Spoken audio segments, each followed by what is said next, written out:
Communiqué numéro 3 du CORAG. Résolument engagé dans la lutte contre le terrorisme et tous ces suppôts impérialistes qui, sous le fallacieux prétexte d'œuvrer pour la paix dans le monde, alimentent les différents foyers de tension en Afrique et ailleurs, le président du Faso, le camarade capitaine Ibrahim Traoré, le gouvernement et l'ensemble du peuple burkinabé s'investissent également sans réserve pour une véritable refondation de l'État. En plus des différentes initiatives présidentielles visant l'accélération du développement pour un mieux-être des Burkinabés, des réformes audacieuses sont opérées et la bonne gouvernance promue en vue d'une moralisation de la vie publique. C'est dans cette logique que le 25 septembre dernier, lors de notre deuxième communication, nous portions à la connaissance de l'opinion de graves dysfonctionnements impliquant des personnes physiques et morales issues de l'administration publique et du secteur privé. Dans le même registre, à l'occasion du lancement de la deuxième phase des journées d'engagement patriotique et de participation citoyenne le lundi 2 octobre 2025, le camarade président du Faso a une fois de plus dénoncé la corruption, ce mal pernicieux qui gangrène notre société. Malgré les multiples mises en garde, dénonciations, interpellations et sanctions, certains Burkinabés, réfractaires au changement, font la sourde oreille se livrant toujours à des pratiques aux antipodes des valeurs de la révolution progressiste populaire conduite au nom et pour le peuple. Plusieurs secteurs d'activité restent minés par la corruption. Les corrupteurs y font la loi, profitant de la cupidité sans limite et de l'insouciance des corrompus. En effet, selon des dénonciations, cette fois enregistrées par l'autorité supérieure de contrôle d'État et de lutte contre la corruption, des agents des douanes du Burkina Faso se seraient rendus coupables de faits de corruption et de blanchiment de capitaux, exigeant des conducteurs routiers le paiement de sommes d'argent pour laisser passer des camions, en dépit de leur dédouanement régulier au bureau des douanes de Ouaga Inter. Ces faits, qui remontent à mai 2021, connaîtront plusieurs développements.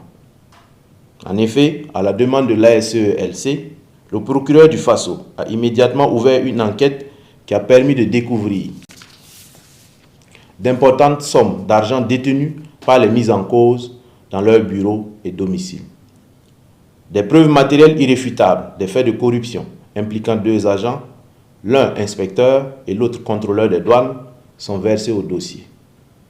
La suite de l'enquête a également permis d'interpeller 11 autres douaniers pour les mêmes infractions de corruption et de blanchiment de capitaux.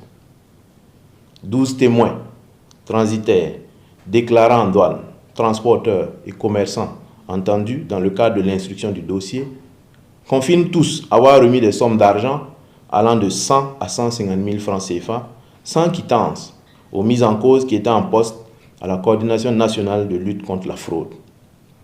Comment donc comprendre que des agents de l'État affectés au sein de cette structure censée lutter contre la fraude se rendent eux-mêmes coupables de faits de corruption et de blanchiment de capitaux? Face au rejet en bloc des accusations, ils seront tous confrontés à l'évidence des faits grâce aux images et vidéos les montrant dans une situation de flagrant délit de corruption. La corruption dénoncée en milieu douanier a également pion sur rue dans le milieu judiciaire. Oui, malheureusement, la justice, cette noble institution censée être un repère moral pour la société et les citoyens, se révèle être aussi un univers infesté par plusieurs dysfonctionnements. Plusieurs plaintes et dénonciations ont aussi été reçues par la Commission de régulation des dysfonctionnements ainsi que le cabinet de la présidence du Faso. Ces dénonciations ont trait à la corruption et la concussion dont se rendent coupables les acteurs de la justice, à savoir l'absentéisme, la lenteur dans le traitement des dossiers, l'abus de fonction, le délit d'apparence et l'arrogance vis-à-vis des justiciables. Revenant au cas des agents de douane, dont le dossier a été introduit au cabinet du juge d'instruction du pôle ECOFI, en dépit des preuves évidentes versées au dossier, des aveux par reconnaissance par les mises en cause et de la concordance des témoignages, à la surprise générale, un non-lieu sera prononcé par le juge d'instruction en juillet 2024. Ce qui soulève une interrogation majeure sur la bonne foi et la probité des juges ayant connu et traité le dit dossier. Insatisfait de cette décision, le procureur du Faso fera appel de l'ordonnance du juge d'instruction devant la chambre d'instruction de la cour d'appel. Le 27 août 2025, la chambre d'instruction, juridiction supérieure de contrôle, échouera à corriger la première décision malgré le caractère manifestement probant des éléments du dossier.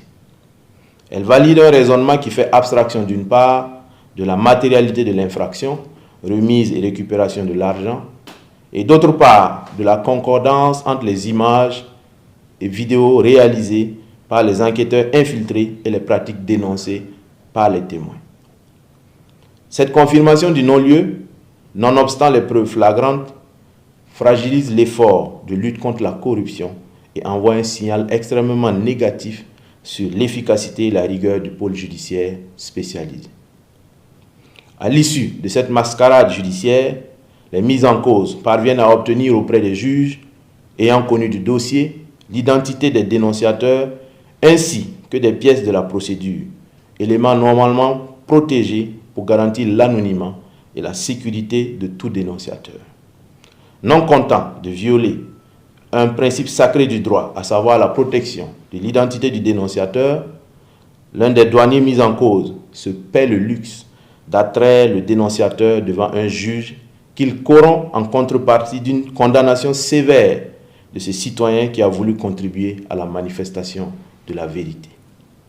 En rappel, la divulgation de l'identité des dénonciateurs faite en violation de la réglementation en vigueur est une faute grave qui met en danger le citoyen et compromet l'ensemble des mécanismes de dénonciation. Cela met également en lumière un grave dysfonctionnement dans la chaîne de justice et de protection des témoins. Dans le cadre de cette affaire, une série d'interpellations d'acteurs de la justice, suivies d'auditions effectuées courant le mois d'octobre 2025, a révélé un vaste réseau d'agents indélicats à la cour d'appel de Ouagadougou. 10 magistrats, dont un président de chambre, un procureur général, un substitut général, un procureur du FASO, un juge d'instruction et un juge au siège, etc., et un avocat sont mis en cause. D'importantes sommes d'argent ont aussi été engagées pour des actes de corruption et d'influence ayant entraîné une instruction biaisée et un jugement partisan du dossier. Pour des faits aussi graves impliquant des hommes de droit, garants d'une justice exemplaire et égalitaire, une campagne de désinformation et de dénigrement a été une fois de plus menée par des médias mensongers occidentaux, notamment français, fidèles à leur mission, qui accusent les autorités burkinabées d'avoir mis aux arrêts des magistrats pour, selon eux, des faits antérieurs qui les incrimineraient. Loin de se laisser distraire, le CORAG, face à tous ces manquements, met en garde tous ceux qui se rendent coupables de faits de corruption et qui tenteront d'instrumentaliser les acteurs de la justice. Les auteurs et leurs complices seront mis face à leurs responsabilités et subiront la rigueur de la loi. Au nom du principe de l'équité des droits, aucune faveur ne sera accordée à personne.